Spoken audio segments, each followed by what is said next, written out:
I'm printing out a little cat toy for my daughter's cat. It's actually coming out pretty good.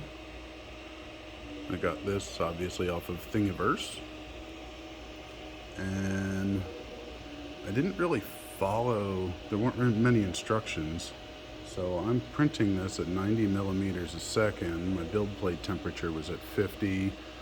The temperature on extrusion was 200, which I think is pretty much all standard. But what I did was I changed my extraction.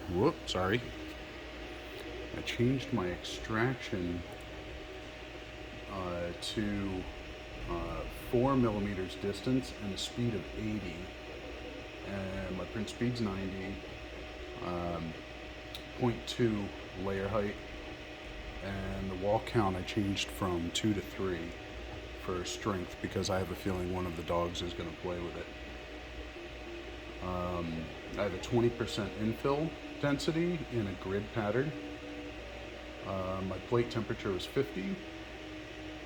And I do have combing mode. I am using Cura.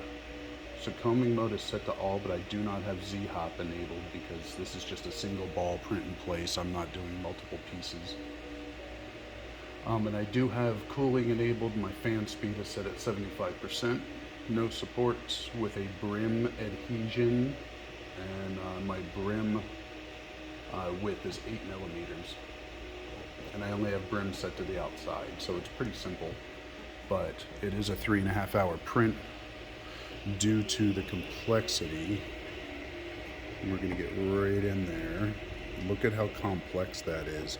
And the print is coming out super clean. I mean, look at how nice that is. See how clean that, whoa, hey. Boy, talk about up close and personal, huh?